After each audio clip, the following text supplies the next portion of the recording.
Good morning, everyone, and welcome to another episode of Worship in the Wilderness. So today I wanted to go over how I beat depression and how it brought me closer to Jesus Christ. So right now, I am living the best days of my life. I'm happier than I've ever been in my entire life, and it's really hard to believe that I used to suffer from depression and having suicidal thoughts. So I just wanted to share my story with you on how I beat depression and how I continue to live a very full life. Now, my life's not perfect, and I still have struggles just like everyone else.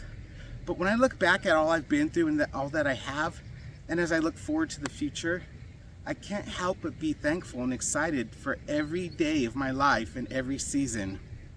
So back on June 21st in 2017, I was involved in a very serious car accident.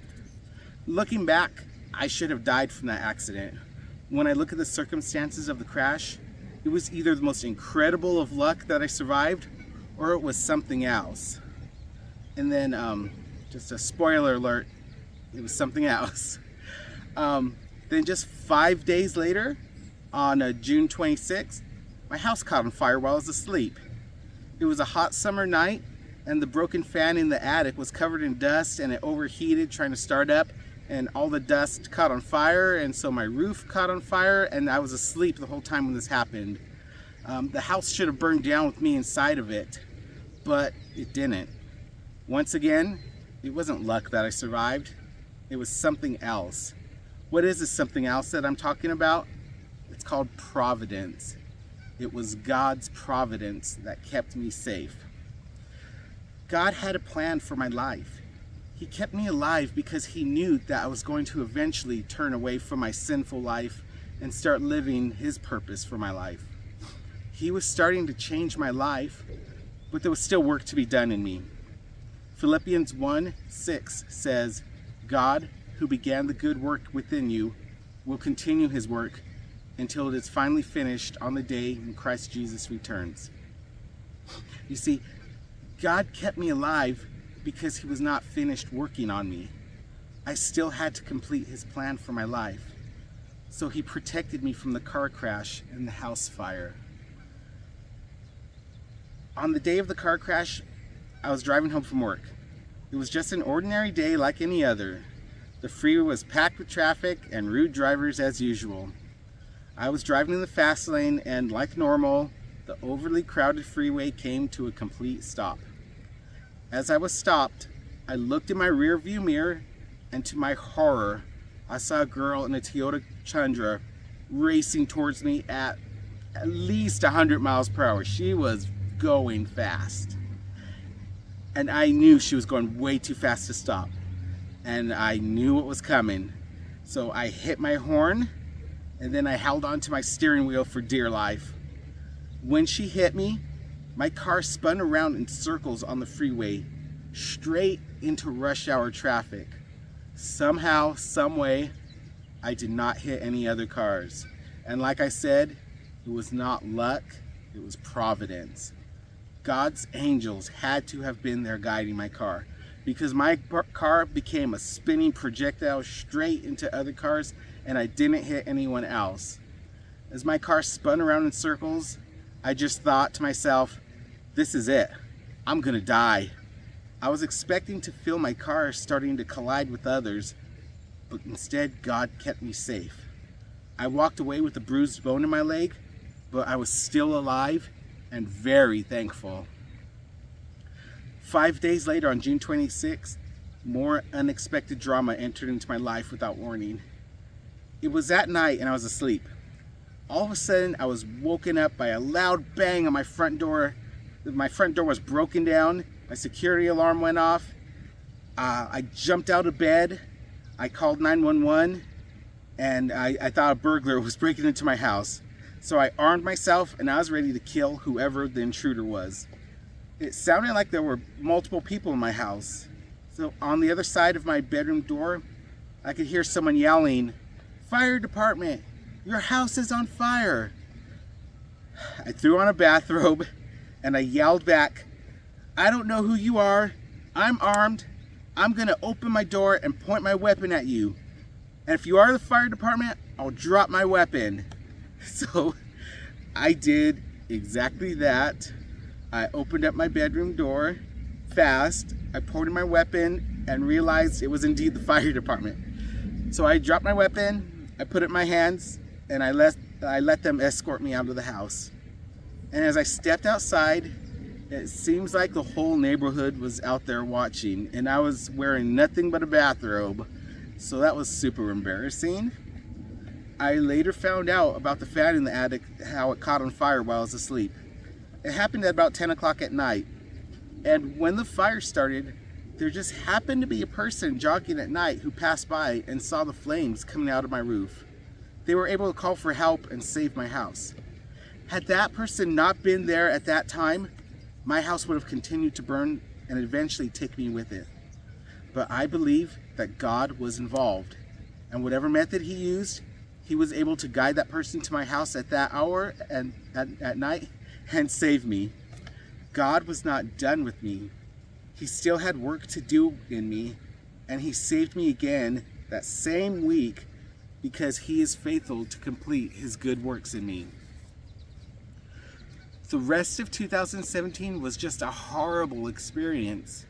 I spent every day on the phone with doctors, lawyers, insurance companies. I had no free time. I was under constant stress.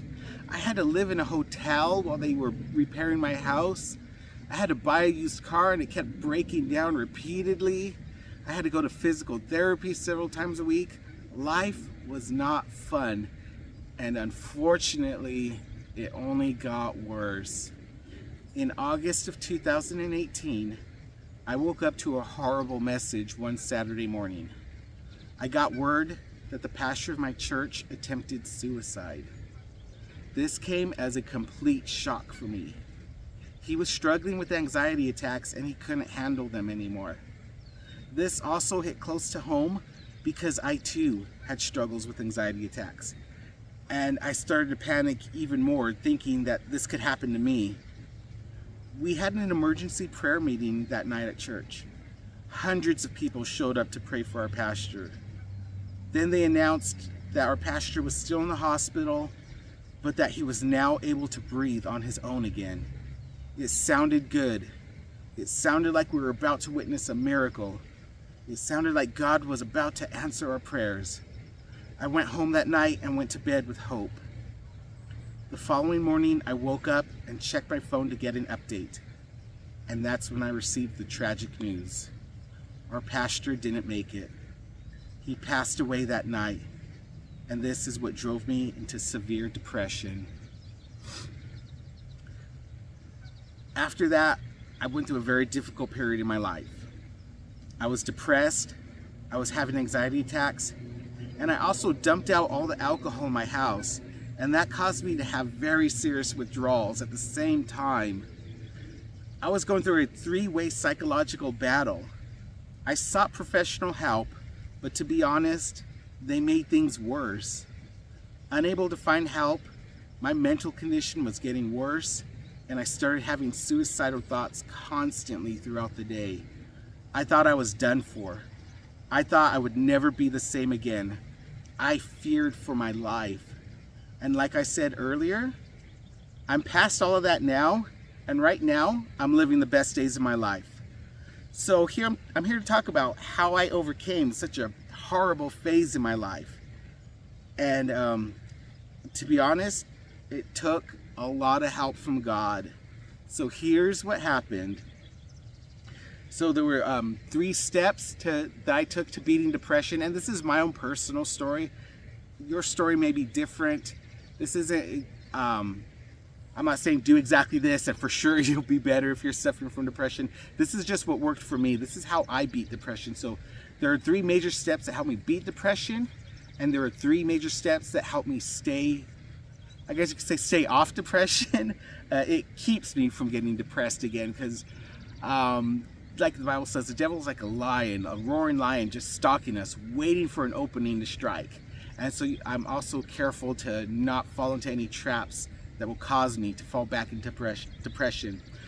So here are the 3 steps that helped me beat depression. Step number 1, I had to keep reminding myself of God's past faithfulness. The depression started a little over a year after my car crash and the fire.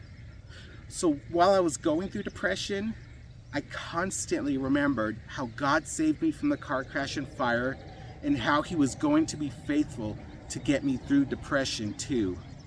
He who began the good work in me will be faithful to complete it. I had to hang on to this belief. Step number 2, I sought the love of other Christians. After seeking professional help and realizing, for me at least, it didn't work, I decided to seek Christian help instead. I found a local Calvary chapel, and I picked up the phone and I reached out to them for help. I started attending this new church several times a week, and I was just overwhelmed by love from all the members of the church. They gave me a shoulder to cry on, and they prayed for me constantly. I learned quickly that my head didn't need healing. It was my heart that needed to be healed. And they were a perfect example of Christian love, just like the church of Thessalonica. As Paul said in 1 Thessalonians 4, verse 9 and 10, we don't need to write to you about the importance of loving each other, for God Himself has taught you to love one another. And the members of this church, they practice that godly love just like in the book of Thessalonians. And that's exactly the kind of love I needed to heal. Step number 3, I had to retrain my brain how to work. This was a very tough one. My brain was so fried, probably from the years of alcoholism and just from all the mental anguish and everything I was going through, that my brain was constantly focused on bad things all the time. Every time I had a dark thought, I had to intentionally refocus my thoughts on positive things. This was a constant practice all day until my mind started acting rational again. It took me a long time to fix this, and this is why I always repeat Philippians 4:8-9. Fix your thoughts on what is true and honorable and right and pure and lovely and admirable. Think about things that are excellent and worthy of praise. Then the God of peace will be with you. So in other words, focus on positive things. And as Christians, we know all good things come from God. So these were the 3 steps I took to help me get out of depression. But staying out of depression was another story. So here are the 3 steps that I have to take to stay out of depression. Step number 1, I have to keep looking forward. I started to learn what a gift this life was. I was starting to realize how this life was a blessing from God. If it wasn't, then He wouldn't have given us life. But He did. So I acknowledge that all good things in life are from God. As it says in James chapter 1, verse 17, whatever is good and perfect is a gift coming down to us from God, our Father, who created all the lights in the heavens. Understanding that this life is a gift from God, I started learning how to look forward to every holiday and every season in life. This keeps me looking forward to the future, and it keeps me inspired and excited and definitely free from depression. Everyone knows that Christmas is my favorite time of year. I enjoy the music, the lights, cooking for my neighbors, the whole spirit of giving, and the nostalgia. But once Christmas is over, I used to find myself sad with nothing to look forward to until next year. But once I started acknowledging that this life is a gift from God, as it says in James, I started paying more attention to all that life has to offer. Once Christmas is over, gardening season starts up shortly. I used to plant tomato seeds in my window. I would dig up patches of soil in my backyard, and I would plant various vegetables. Gardening is actually very peaceful, and it's amazing how watching your seeds turn into little sprouts and then slowly getting bigger every day, it's such an antidepressant. It really is good for your mental health. In fact, when I'm having anxiety issues, the one place I don't have them is in my garden.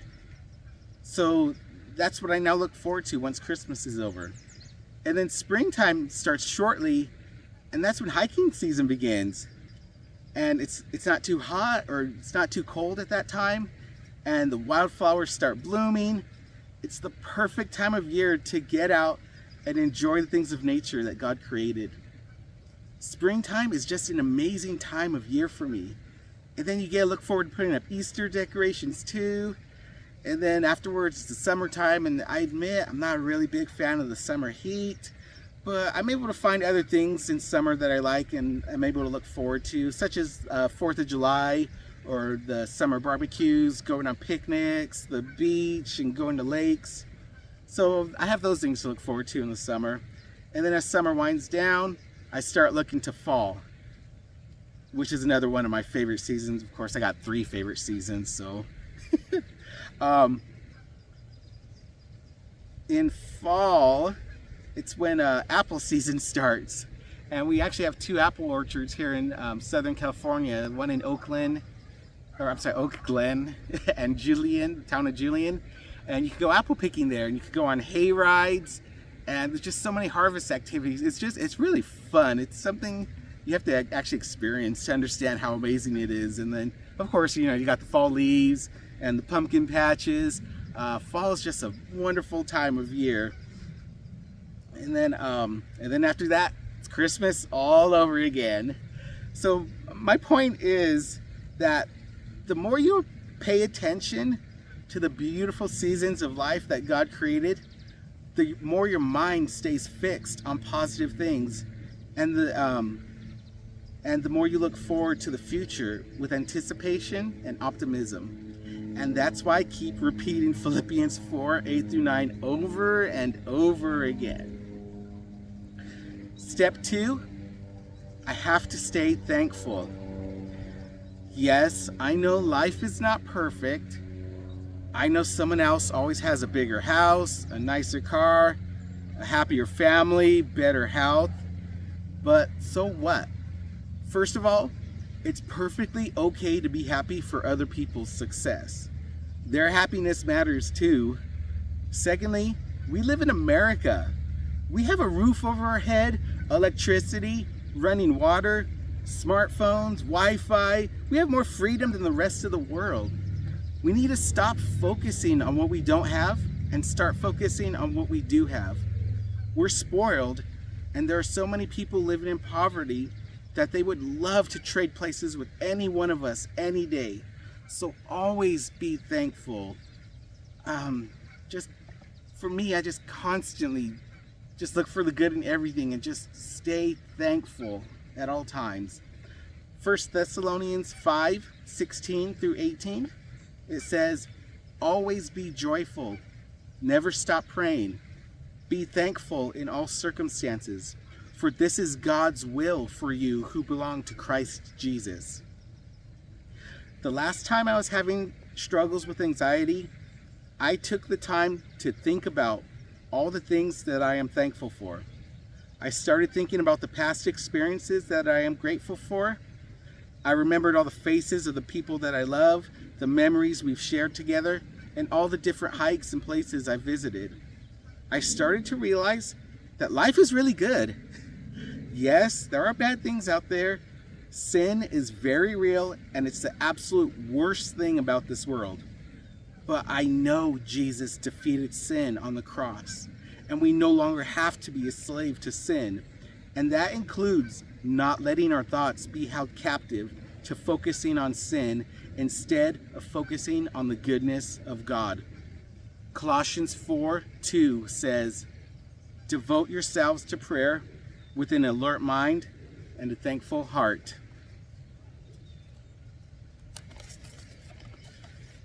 So keeping a thankful heart makes your world a more positive place. The more you stay focused on being thankful, the more often you'll be reminded of God's goodness. One time I went on a road trip to Idlewild.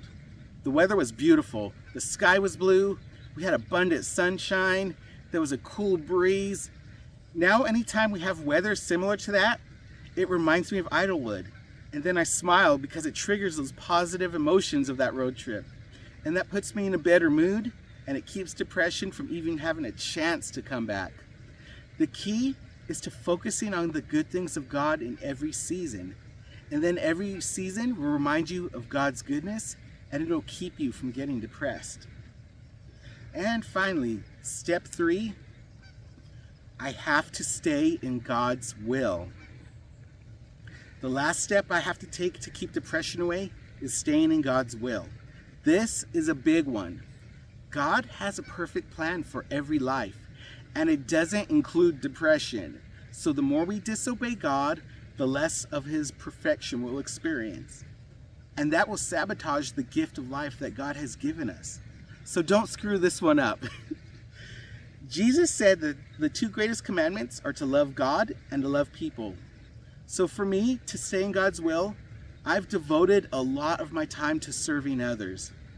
Not only does it bring me great joy in the moment, but it also helps me when I'm having a rough day. When I'm having one of those days where I feel useless, I think about all the people whose lives I've made a difference in, and those that I will help in the future too. And suddenly, I don't feel so useless anymore. So it is very important for me to help other people as much as possible. But it takes action. You can't help people from a distance.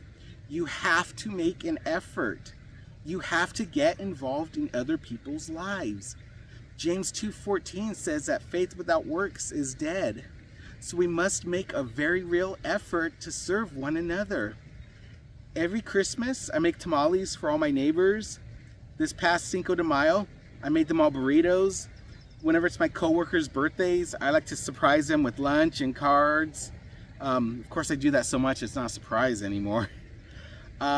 Whenever I go on vacation, I bring people back gifts to show that I was thinking about them. I volunteer a lot of my time with the church. I help people with rides who need help driving. I just take every opportunity to be a blessing to others. Galatians 6:10 says, and this is a paraphrase, take every opportunity to be a blessing to others. And something I would like to point out is that I don't take any prescriptions. Beating depression and staying off depression, I did it 100% prescription free. So I'm not saying throw out all your medications. For you may need them. But I'm just saying this is how I did it. So maybe if you're in a worse situation, then your medications might be an extra step you need to take. But here's how I did it without any kind of medication. And so who knows, maybe one day it'll help you get off your medication if that's your goal. And if not, don't worry about it. Like I said, just, stay positive, stay thankful, and, keep focusing on the good things of God. And then just don't dwell so much on your bottle of pills, being like, man, I can't believe I got to take this every morning. There are other people in other countries who don't have medicine like we do here in the West. Other countries, someone gets attacked by a wild animal and all they do is bandage them up without washing their hands. And, we have it so good here in America. So, God invented medicine. So, when you take your medicine, at least if you're in that situation where you have to take medication, be thankful for God for giving us the knowledge of medication. Use that as an opportunity to be thankful.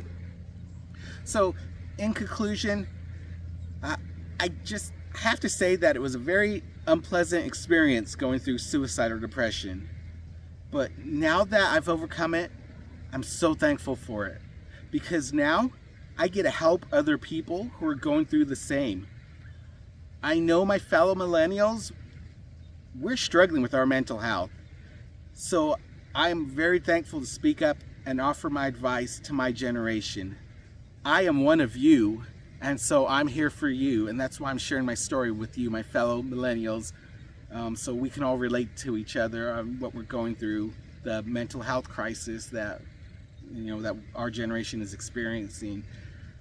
So I just make these videos to offer you hope. There is hope for our generation, so it's not too late. I'm 41, so it's never too late. I'm living the best years of my life right now, and you can't do it without Jesus. And so finally, I just because I'm living the best years of my life right now, I'm just happier than I've ever been in my life. I mean, I'm happier now than if I would have won the lottery. If I would have won the lottery, I would just be at home drinking all day, and that's no way to live. I'm way better off. So I'm actually pretty thankful that I didn't win the lottery the times I played. I mean, who can say that? But yeah, so I do have a message though for Satan. So Satan, who Satan actually means the adversary. That's actually not his name, but the word Satan means the adversary. But anyways, so I have a message for Satan. So you tried to harm me through mental illness, but God used it for good. He brought me to this position so I could save the lives of many people. So Satan, too bad, you didn't get me. It sucks to be you. Which brings me to Genesis chapter 20, verse 50. You intended to harm me, but God intended it all for good. He brought me to this position so I could save the lives of many people. So that's what I live by. I'm taking this horrible experience I went through, and I'm using it to reach out to the YouTube community, my 320 followers, and I'm using what Satan used to try to destroy me, and I'm using it for good, for God's glory, to save many lives, and that's why I'm doing what I do here. So I just wanted to thank you for watching, everyone, and I pray that you have a good day, and God bless you all. See ya.